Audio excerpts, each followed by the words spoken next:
नेपालमा भएको परिवर्तन र त्यो पुस्ताको एउटा भाषालाई बुझ्ने मान्छे पनि चाहियो हैन।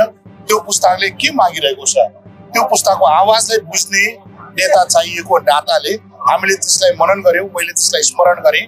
रविजीले अहिले जेलबाट जुन खालको अपेक्षा अहिलेको वर्तमान सुशीला कार्की नेतृत्वको सरकारबाट गरिरहनु भएको छ त्यो अपेक्षा चाहिँ मैले कनेक्सन गर्न खोजेँ। उहाँको अपेक्षा मात्र हैन, सुशीला कार्की प्रधानमन्त्री हुनुभन्दा अगाडि उहाँले आफै भन्नुभएको छ रवि लामिछानेमाथि अन्याय भएको हो, यसरी विभिन्न जिल्लाहरू घुमाइराख्नुपर्छ उहाँले बोल्नु भएको छ, हामीले बोलेका छौँ। जेनजी क्रान्तिपछिको नेपाल र अघिको नेपाल उस्तै रहन सक्दैन।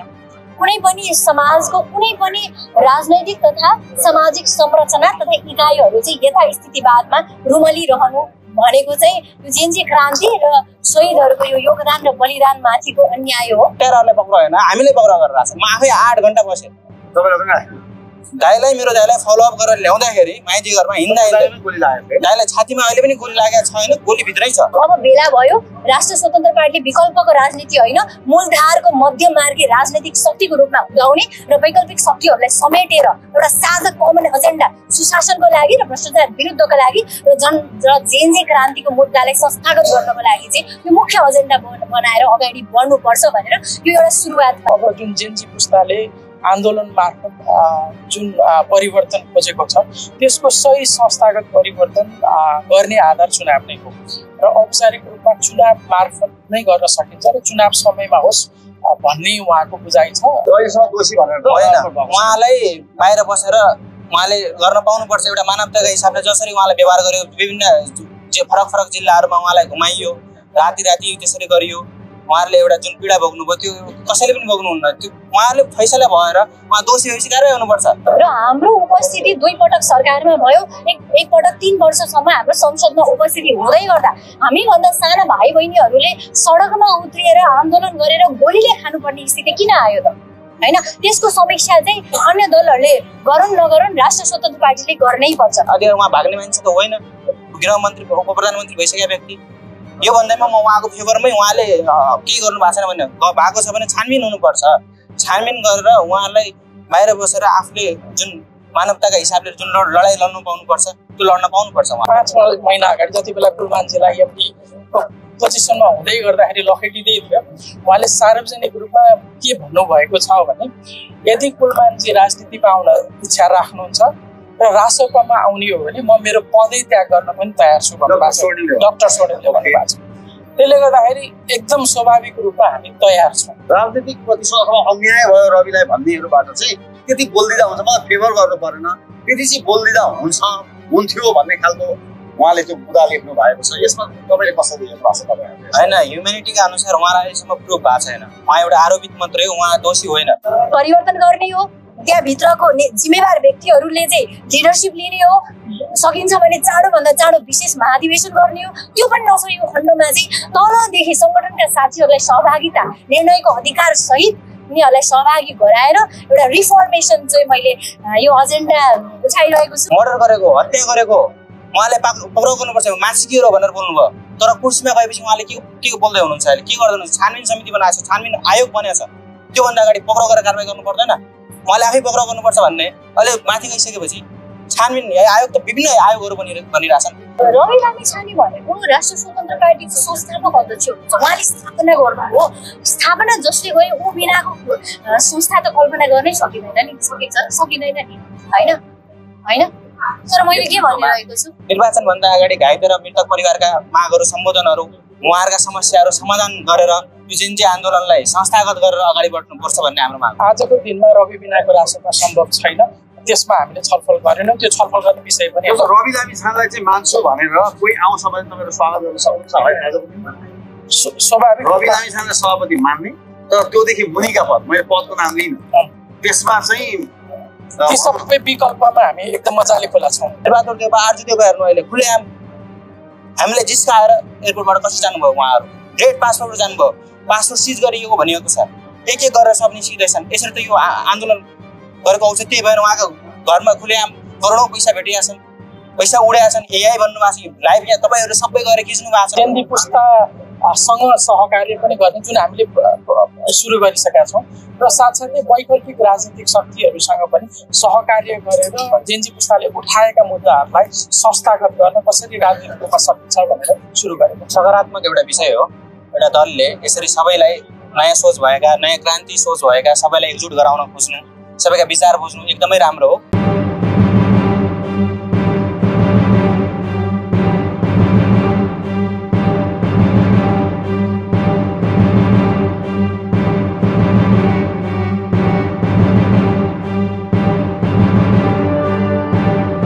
आज राष्ट्रिय स्वतन्त्र पार्टीले जुन एउटा वृहत राजनीतिक छलफल जुन आजबाट सुरुवात गरेको छ सो उद्देश्य एकदम सर्ट एन्ड स्विट भइरहेको छ। हाम्रो मूल उद्देश्य र अहिले पछिल्लो समय जेन्जी आन्दोलनले उठाएका विषयहरूलाई र विशेष गरी जेन्जी पुस्तासँग सहकार्य पनि गर्ने जुन हामीले सुरु गरिसकेका छौँ र साथसाथै वैकल्पिक राजनीतिक शक्तिहरूसँग पनि सहकार्य गरेर जेन्जी पुस्ताले उठाएका मुद्दाहरूलाई संस्थागत गर्न कसरी राजनीतिक रूपमा सकिन्छ भनेर सुरु गरेको। तपाईँ हिजो रवि लामिछानेलाई तपाईँका पार्टी सभापतिलाई भेट्न मखलु कारागार पनि जानुभएको थियो, के भन्नुभयो? रविजीको के छ कुरो? हिजो फेरि सुनवाई पनि स्थगित भएको छ, छविलाल जोशीको तर्फबाट निवेदन परेपछि सुनवाई पनि एकाएकी स्थगित भयो, त्यो खालको स्थिति पनि आयो। अहिले पनि उहाँ त नखु कारागारमै हुन्छ, जेलैमा हुनुहुन्छ, तपाईँले गएर भेट्नु पनि भएको छ, तपाईँ पनि अब काठमाडौँभन्दा बाहिरै हुनुहुन्थ्यो केही समय। के भयो हिजो रविजीसँग, के कस्ता कुराहरू भए, अहिलेको परिस्थितिलाई कसरी हेर्नु भएको छ, के कुरा भयो? तीनवटा मूल विषयमा हिजो रविजीसँग कुरा भयो। एउटा उहाँको पहिलो प्रश्नबाट सुरु गर्ने चुनाव हुन्छ कि हुँदैन भन्नेबाट सुरु भएको थियो, भनेको उहाँले सोध्नु भएको अब स्वाभाविक रूपमा बाहिरको माहौल के छ त भन्ने। त्यसलाई मैले कसरी बुझेको छु भने अब जुन जेन्जी पुस्ताले आन्दोलन मार्फत जुन परिवर्तन खोजेको छ त्यसको सही संस्थागत परिवर्तन गर्ने आधार चुनाव नै हो र औपचारिक रूपमा चुनाव मार्फत नै गर्न सकिन्छ र चुनाव समयमा होस् भन्ने उहाँको बुझाइ छ र त्यसमा राष्ट्रिय स्वतन्त्र पार्टीले त सुरुदेखि त्यो अडान राखेकै छ। सो पहिलो चाहिँ यो आन्दोलनबाट पाएका परिवर्तनहरूलाई संस्थागत गर्न निर्माण हुँदैछ भने स्वाभाविक रूपमा अझै परिस्थितिको विकास भइरहेको छ। दोस्रो उहाँको चासो यो जुन हामीले आज पनि कार्यक्रम गर्यौँ वैकल्पिक राजनीतिक व्यक्ति शक्ति समूहहरूसँग छलफललाई अगाडि बढाउने विषयमा हाम्रो लामो संवाद भयो। उहाँ अत्यन्त सकारात्मक हुनुहुन्छ र हाम्रो तर्फबाट हदैसम्म लचिलो भएर यो प्रक्रियालाई अगाडि बढाउँ भनेर भन्नुभएको छ र स्वाभाविक रूपमा जो व्यक्तिहरू समूहहरू अहिले राजनीतिक स्पेसमा हुनुहुन्छ, राजनीतिक दल दर्ता गर्न खोजिरहनु भएको छ, जेन्जी लगायतका व्यक्तित्वहरूलाई राष्ट्रिय स्वतन्त्र पार्टी जसले पछिल्लो 3 वर्षदेखि एउटा संरचना बनाइसकेको छ त्यो संरचनामा आबद्ध भएर हामी जान सक्यौँ भने त्यसले हामीले खोजेका सुशासनका कुराहरू बल्ल पुरा हुन्छन् भन्ने हाम्रो बुझाइ छ।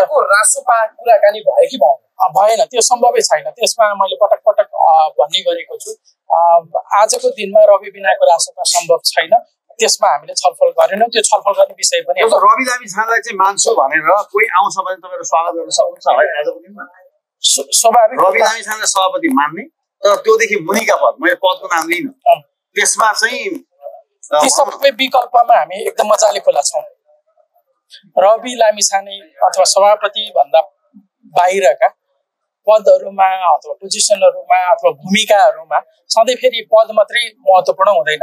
म आफै कुनै पद पार्टीको पदमा छैन, तर मलाई लाग्छ मैले आफ्नो तर्फबाट महत्त्वपूर्ण पार्टी निर्माणमा भूमिका खेलिराखेका छु। गुलमान घिसिङलाई रासोपामा स्वागत भन्ने कुरा चर्चा छ बजारमा, हामी एकदमै मैले यसमा हाम्रो पार्टी उपसभापति डाक्टर स्वर्णिम वाग्लेले सार्वजनिक गरेको कुरा 5 महिना अगाडि जति बेला गुलमानजीलाई एमडी पोजिसनमा हुँदै गर्दाखेरि लखेटिँदै थियो उहाँले सार्वजनिक रूपमा के भन्नुभएको छ भने यदि कुलमानजी राजनीतिमा आउन इच्छा राख्नुहुन्छ र रासोपामा आउने हो भने म मेरो पदै त्याग गर्न पनि तयार छु भन्नुभएको छ डाक्टर स्वर्णिमले भन्नुभएको छ।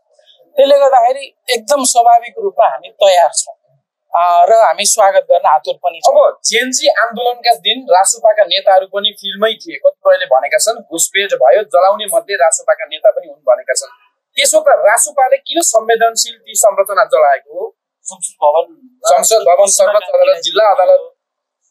रासोपाको नैतिक समर्थन यो आन्दोलनमा थियो। हाम्रा विज्ञप्तिहरू हेर्नुभयो भने पनि औपचारिक रूपमा त्यो देखिन्छ, तर आजसम्म कसैले पनि राष्ट्रिय स्वतन्त्र पार्टीको जिम्मेवार नेताहरू कुनै संरचना जलाउने कार्यमा संलग्न भएको प्रमाणहरू ल्याउन सकेको छैन। आक्षेप आरोप जसका बारेमा नि लगाउन पाइयो। अब नेपाली काङ्ग्रेसका नेता महामन्त्रीले त मेरो घर जलाउनमा नेकपा एमालेका नेताले भनिसक्नु भएको छ भनेपछि यो कसले के गरेको थियो भन्ने कुरा त अन्य नेताहरूले जसको घर जलेको छ त्यही नेताहरूले भन्नुभएको छ। अग्रज जेन्जी युवाका अगुवाहरू जस्तो कि तपाईँ पनि हुन सक्छन् आज बोलाएको छ, यसलाई कसरी हेर्नु भएको छ? यो सकारात्मक एउटा विषय हो।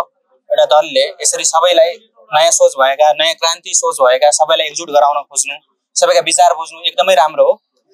तर त्योभन्दा अगाडि निर्वाचनका कुराहरू गर्नुभयो। निर्वाचनभन्दा अगाडि घाइते र मृतक परिवारका मागहरू, सम्बोधनहरू, उहाँहरूका समस्याहरू समाधान गरेर यो जेन्जी आन्दोलनलाई संस्थागत गरेर अगाडि बढ्नुपर्छ भन्ने हाम्रो माग हो। तपाईँहरूको माग त्यो हो। जस्तो अहिले तपाईँहरूकै क्रान्ति तपाईँले पनि गोली खानु भएको थियो, तपाईँहरूकै बलिदानीबाट आज जेन्जी युवाहरूको बलिदानीबाट सुशीला कार्की नेतृत्वको सरकार बनेको छ। रवि लामिछानेले आज राष्ट्रिय स्वतन्त्र पार्टीको यो पहलमा भएको कार्यक्रम भएको हुनाले मैले यो प्रश्न जोडेँ। रवि लामिछानेले जुन एउटा 4 बुँदे सन्देश बाहिर ल्याउनु भयो कारागारबाट बाहिर, त्यो एउटा के लेखेको छ भने हिजो राजनीतिक प्रतिशोध अथवा अन्याय भयो रविलाई भन्नेहरूबाट चाहिँ त्यति बोलिदिँदा हुन्छ, मलाई फेभर गर्नु परेन, त्यति चाहिँ बोलिदिँदा हुन्थ्यो भन्ने खालको उहाँले त्यो बुदा लेख्नु भएको छ। यसमा तपाईँले कसरी हेर्नु भएको छ? तपाईँहरूले होइन, ह्युमेनिटीका अनुसार उहाँलाई अहिलेसम्म प्रुफ भएको छैन। उहाँ एउटा आरोपित मात्रै हो, उहाँ दोषी होइन। दोषी प्रुफ हुनु भएको छैन। अहिलेसम्म दोषी भनेर होइन, उहाँलाई बाहिर बसेर उहाँले गर्न पाउनुपर्छ। एउटा मानवताका हिसाबले जसरी उहाँलाई व्यवहार गर्यो, विभिन्न फरक फरक जिल्लाहरूमा उहाँलाई घुमाइयो, राति त्यसरी गरियो, उहाँहरूले एउटा जुन पीडा भोग्नुभयो त्यो कसैले पनि भोग्नुहुन्न। त्यो उहाँहरूले फैसला भएर उहाँ दोषी भएपछि कारवाही हुनुपर्छ। निर्दोष भएसम्म त उहाँले बाहिर लडेर पनि उहाँ भाग्ने मान्छे त होइन, गृहमन्त्री उप प्रधानमन्त्री भइसकेका व्यक्ति। यो भन्दैमा म उहाँको फेभरमै उहाँले के गर्नु भएको छैन भने भएको छ भने छानबिन हुनुपर्छ। छानबिन गरेर उहाँलाई बाहिर बसेर आफूले जुन मानवताका हिसाबले जुन लडाइँ लड्नु पाउनुपर्छ त्यो लड्न पाउनुपर्छ उहाँहरूले। रविजीले अहिले जेलबाट जुन खालको अपेक्षा अहिलेको वर्तमान सुशीला कार्की नेतृत्वको सरकारबाट गरिरहनु भएको छ त्यो अपेक्षा चाहिँ मैले कनेक्सन गर्न खोजेँ। उहाँको अपेक्षा मात्र होइन, सुशीला कार्की प्रधानमन्त्री हुनुभन्दा अगाडि उहाँले आफै भन्नुभएको छ रवि लामिछानेमाथि अन्याय भएको हो, यसरी विभिन्न जिल्लाहरू घुमाइराख्नुपर्छ उहाँले बोल्नु भएको छ, हामीले बोलेका छैनौँ। उहाँले आफै बोल्नु भएको छ, यो उहाँले बुझ्नुपर्ने कुरा हो। त्यो मात्र होइन, उहाँले त यो जेन्जी आन्दोलनमा तत्कालीन सरकारले मर्डर गरेको, हत्या गरेको, उहाँले पक्राउ गर्नुपर्छ, मासिकियो भनेर बोल्नुभयो। तर कुर्सीमा गएपछि उहाँले के बोल्दै हुनुहुन्छ, अहिले के गर्दै हुनुहुन्छ? छानबिन समिति बनाएको छ, छानबिन आयोग बनेको छ, त्योभन्दा अगाडि पक्राउ गरेर कारवाही गर्नु पर्दैन? उहाँले आफै पक्राउ गर्नुपर्छ भन्ने अहिले माथि गइसकेपछि छानबिन आयोग त विभिन्न आयोगहरू बनिरहेछन्, सालौँदेखि वर्षौँदेखि आयोगहरू अहिले पनि काम गरिरहेछन्। कति भने पक्राउ गरेर तत्काल पक्राउ गरेर कारवाही गर्नुपर्छ। शेरबहादुर देउवा, आर्जु देउवा हेर्नु अहिले खुलेआम हामीले जिस्काएर एयरपोर्टबाट कसरी जानुभयो, उहाँहरू ग्रेट पासपोर्टबाट जानुभयो, पासपोर्ट सिज गरिएको भनिएको छ, एक गरेर सब निस्किँदैछन्। यसरी त यो आन्दोलन गरेको औचित्य भएन। उहाँको घरमा खुलेआम करोडौँ पैसा भेटिएका छन्, पैसा उडेका छन्, एआई भन्नुभएको छ, लाइभ यहाँ तपाईँहरूले सबै गरेर खिच्नु भएको छ। यो त प्रमाणै चाहिँदैन यो कुराहरूको लागि। गृहमन्त्रीले के हेरे? गृहमन्त्रीको कमजोरी होइन यो, उहाँले पासपोर्ट सिज गरेका छन्, जान दिनमा अनुसन्धान भइरहेछ भन्ने। अहिले उनीहरूलाई हत्याराहरूलाई पक्राउ होइन, हामीले पक्राउ गरेर आएको छ। म आफै 8 घन्टा बसेँ, मेरो दाइलाई फलोअप गरेर ल्याउँदाखेरि माइती घरमा हिँड्दा दाइलाई छातीमा अहिले पनि गोली लागेको छैन, गोली भित्रै छ, गोली हाने होइन भन्छ। त्यो गोली झिकेर पनि देखाउन सक्छौँ हामी, एक्सरेमै छ, गोली छ अहिले पनि छर्रा भनियो सुरुमा, तर पछि हेर्दा गोली अहिलेसम्म त्यो मुटु नजिक भएर गोली झिक्न मिलेको छैन, अनि गोली हाने छैन, हाम्रो दोष छैन भनेर कहाँबाट आयो गोली? यो त इन्टेलिजेन्स छ, इन्टेलिजेन्स फेलियर होइन। सुरक्षा निकायहरू यस्तो छन्, के हेरेर बसे?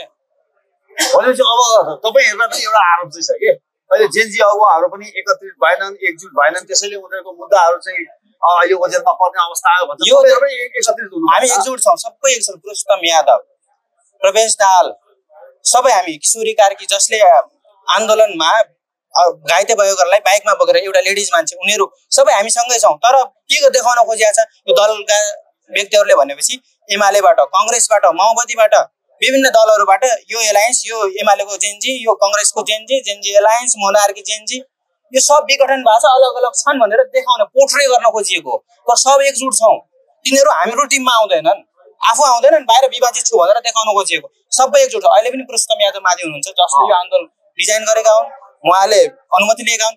यो अनसक्सेस भइदिएको भयो यो आन्दोलन। पहिलो व्यक्ति पुरुषोत्तम यादव समातिन्थ्यो। त उनीहरू हामीले गरे होइनन् भनेर आफै ब्याग जान्थे, हामी यो बाड्न आऊ यो गर्न आऊ भन्थे, आफै हट्थे। तर यो सक्सेस भइसकेपछि आन्दोलन क्रिएटिभ सबै आइरहेछन्, फरक छौँ भनेर छुट्याउन खोजिरहेछन्। कुन दलको कुन व्यक्ति कुन जेन्जी भनेर आइरहेछ हामीलाई थाहा छैन। विभिन्न विद्यार्थी सङ्गठनबाट दलबाट लडेका आएर जेन्जी भएर आउन हामीले बताइदिनु पर्ने त्यो छ। छुट्याउनु पोर्ट्रे गराउनु देखाउन खोजिएको छ अलग छ, तर छैन। यो जेन्जीहरूलाई एउटा चाहिँ मतलब भरम छराउन खोजिएको छ, त्यो देखाउन खोजिएको हो, तर छैन त्यो। जेन्जी क्रान्तिपछिको नेपाल र अघिको नेपाल उस्तै रहन सक्दैन। कुनै पनि समाजको कुनै पनि राजनैतिक तथा सामाजिक संरचना तथा इकाइहरू चाहिँ यथास्थितिवादमा रुमलिरहनु भनेको चाहिँ यो जेन्जी क्रान्ति र शहीदहरूको यो योगदान र बलिदान माथिको अन्याय हो। त्यसै कारणले राष्ट्र स्वतन्त्र पार्टीले एउटा सहकार्यको हात बढाउनु पर्छ, हात अगाडि बढाउनु पर्छ भनेर बृहत राजनीतिक संवाद गरेको हो। कमन एजेन्डा खोज्ने एउटा प्रयास गरिएको हो। अझै यो पर्याप्त छैन। आजको उपस्थिति अझै अपुग रहेको मैले महसुस गरेको छु। धेरैभन्दा धेरै जेन्जी साथीहरूको सहभागिता हुनुपर्छ र विभिन्न वैकल्पिक भनिएका राजनीतिक शक्तिहरू र स्वतन्त्र व्यक्तिहरू जो चाहिँ एउटा आशाको अनुहार बन्नु भएको छ उहाँहरूलाई समेटेर अझै यो बृहत्तर रूपमा लैजानु पर्छ भन्ने चाहिँ मैले भनेको छु। आजको दिनमा राष्ट्र स्वतन्त्र पार्टीले वैकल्पिक राजनीतिक शक्तिको रूपमा मात्र रहिरहने छुट छैन। अब बेला भयो राष्ट्र स्वतन्त्र पार्टीले विकल्पको राजनीति होइन मूलधारको मध्यमार्गी राजनीतिक शक्तिको रूपमा उदाउने र वैकल्पिक शक्तिहरूलाई समेटेर एउटा साझा कमन एजेन्डा सुशासनको लागि र भ्रष्टाचार विरुद्धको लागि र जेन्जी क्रान्तिको मुद्दालाई संस्थागत गर्नको लागि चाहिँ यो मुख्य एजेन्डा बनाएर अगाडि बढ्नुपर्छ भनेर यो एउटा सुरुवात मात्रै हो। जस्तो डाक्टर साहब, एकातिर तपाईँले यो भन्नुभयो ठिक छ, यो उद्देश्य एकातिर चाहिँ राष्ट्रिय स्वतन्त्र पार्टीले बाहिरका पार्टीभन्दा बाहिरका साथीहरूसँग दलका नेता जेन्जी युवाहरूसँग चाहिँ यो खालको सहकार्य गर्दैछ। अर्कोतर्फ आफ्नै पार्टीभित्रका साथीहरूलाई चाहिँ छोडेर जानेहरूलाई पनि फिर्ता बोलाउने अथवा अड्याउन सक्ने, अझ तपाईँ माथि पनि पछिल्लो समयमा धेरै खालका नेगेटिभ प्रतिक्रियाहरू चाहिँ राष्ट्रपाकै साथीहरूले भित्रबाट गरिरहनु भएको छ। भनेपछि एकातिर बाहिरकालाई चाहिँ स्वागत गरे जस्तो आफै भित्रकालाई चाहिँ लामो समयदेखि सुरुवातदेखि सहयात्रा गर्नेहरूलाई चाहिँ अड्याउन नसक्ने जस्तो यो खालको दुईवटा कन्डिसन आज राष्ट्रसभामा बाहिरबाट हेर्दा चाहिँ देखिन्छ। यसलाई कसरी हेर्नु भएको छ? मैले पटक पटक भन्ने गरेको छु, राष्ट्रिय स्वतन्त्र पार्टी पुरातनवादी यथास्थितिवादी दलहरू विरुद्धमा एउटा नयाँ विकल्प बनेर आएको होइन र हाम्रो उपस्थिति दुई पटक सरकारमा भयो। एक पटक 3 वर्षसम्म हाम्रो संसदमा उपस्थिति हुँदै गर्दा हामीभन्दा साना भाइ बहिनीहरूले सडकमा उत्रिएर आन्दोलन गरेर गोलीले खानुपर्ने स्थिति किन आयो त होइन? त्यसको समीक्षा चाहिँ अन्य दलहरूले गरून् नगरून् राष्ट्र स्वतन्त्र पार्टीले गर्नै पर्छ। हाम्रो उपस्थिति बावजुद यत्रो ठुलो क्रान्ति चाहिँ देशले किन भोग्नु पर्यो? यत्रो ठुलो विध्वंस यो शून्यको स्थितिमा आउने वातावरण बन्दै गर्दा राष्ट्रिय स्वतन्त्र पार्टी पनि हिजोकै स्थितिमा रहिरहने अब चाहिँ छुट छैन। त्यसमा मैले पटक पटक भन्ने गरेको छु, हामीले वैचारिक र साङ्गठनिक पुनरावलोकन, पुनर्गठन, पुनर्संरचना, पुनर्विचार गर्न जरुरी छ। वैचारिक ढङ्गले स्पष्ट भएर मध्यमार्गी एउटा राजनीतिक धार समाउन जरुरी छ। वैकल्पिक शक्तिहरूलाई समेट्न सक्ने गरी हामी उदार हुन जरुरी छ र त्यसको लागि आन्तरिक लोकतन्त्रलाई थप बलियो सुदृढ बनाउनका लागि भित्रै पहिला चाहिँ नेतृत्व परिवर्तन गर्ने हो। त्यहाँभित्रको जिम्मेवार व्यक्तिहरूले चाहिँ लिडरसिप लिने हो। सकिन्छ भने चाँडोभन्दा चाँडो विशेष महाधिवेशन गर्ने हो। त्यो पनि नसकेको खण्डमा चाहिँ तलदेखि सङ्गठनका साथीहरूलाई सहभागिता, निर्णयको अधिकार सहित उनीहरूलाई सहभागी गराएर एउटा रिफर्मेसन चाहिँ मैले यो एजेन्डा उठाइरहेको छु। करिब 1.5 महिना भइसकेको छ। यहाँले भन्नुभए अनुसार सामाजिक सञ्जालबाट विभिन्न तरिकाले नेगेटिभ कमेन्ट्सहरू प्रहारहरू त भइ नै रहेको छ। तर मैले यसलाई स्वाभाविक ढङ्गले राजनीतिमा एउटा सही एउटा फरक विचार लिएर लजिकल्ली लड्ने मान्छेमाथि यो प्रहारहरू हुनु स्वाभाविकै हो भनेर मैले सभापतिका रूपमा आउँदैछन् भन्ने पनि चर्चा छ। तपाईँ नेतृत्व फेरिनु पर्ने खालको होइन, यस्तो हामी 3 वर्षसम्म जुन के अरे संसदमा रहिरह्यौँ होइन र विभिन्न पछिल्लो समय जुन हिसाबले पार्टीले निर्णयहरू लिइरहेको छ ती निर्णयहरू पटक पटक विवादित हुँदै जाने होइन। त्यसले चाहिँ राष्ट्र स्वतन्त्र पार्टीको एउटा आन्तरिक लोकतन्त्रमाथि प्रश्न उठिरहेको अवस्थामा र चुनाव चाहिँ फागुन 21 गते तोकिएको छ। फागुन 14 र 15मा पार्टीले महाधिवेशन घोषणा गरेको छ भनेपछि त्यो सम्भव त छैन। त्यसको के हो त मोडालिटी? रिफर्म रिफर्मेसनमा कसरी जाने, त्योभन्दा अगाडि हामीले विशेष महाधिवेशन गर्ने नगर्ने, कहिले गर्ने, कसरी गर्ने होइन, त्यो किसिमका चाहिँ बहस हुनुपर्छ भनेर मैले कुरा उठाएको हुँ। अब फेरि पनि भन्छु, कुनै पनि सामाजिक र राजनैतिक संरचनाहरू यथास्थितिवादमा रहनु हुँदैन, रिफर्म हुनुपर्छ। पुनर्विचार हामीले चाहिँ आत्मसमीक्षा गरेर कोर्स करेक्सन गर्नुपर्छ भनेको छु। अब यसमा अब विभिन्न तह र तबकाबाट अब प्रहारहरू त भइ नै रहेका छन्। अब यो तपाईँ सचिवालय सदस्य बस्न मान्नु भएन डाक्टर तुलसीमाले, किन चाहिँ मान्नु भएन भनेर साथीहरूले प्रश्न उठाए क्या तपाईँमा? यस्तो छ, विगत अब यो स्पष्ट भन्नुपर्दाखेरि जलेश्वर बैठकमा लगभग 2 वर्ष अगाडि हाम्रो सचिवालय गठन भएको हो होइन।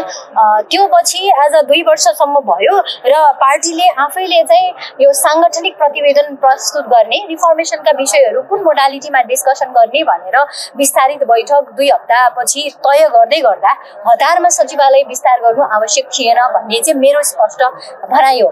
त्यसमा अब प्रस्ताव नआएको पनि होइन, तर मैले रिफर्मेसन भनिरहँदाखेरि, वैचारिक र साङ्गठनिक पुनर्विचार भनिराख्दाखेरि आफ्नो एउटा पद सचिवालयमा सुनिश्चित गर्नको लागि चाहिँ मैले त्यो मुद्दा उठाएको होइन। त्यसै कारणले चाहिँ विस्तारित बैठकसम्म पुर्याउँ, राष्ट्र स्वतन्त्र पार्टीका तलदेखिका सङ्गठनका साथीहरूको सहभागितामा एउटा स्पष्ट मोडालिटी लिएर अगाडि बढौँ भन्ने धारणा हो। जस्तो नि रवि लामिछानेको नेतृत्व बिनाको राष्ट्रको तपाईँ कल्पना गर्न सक्नुहुन्छ आजको दिनमा? यसमा रवि लामिछाने बिनाको राष्ट्रको उहाँले भन्नुभएको यस्तो हुन्छ, रवि लामिछाने भनेको राष्ट्र स्वतन्त्र पार्टीको संस्थापक अध्यक्ष हुनुहुन्छ, उहाँले स्थापना गर्नुभयो। स्थापना जसले गर्यो ऊ बिनाको संस्था त कल्पना गर्नै सकिँदैन नि, सकिँदैन नि होइन होइन। तर मैले के भनिरहेको छु एक्ज्याक्टली, तपाईँहरूले अब यो पटक पटक मलाई विवादमा ल्याउने कोसिस नगर्नु होला।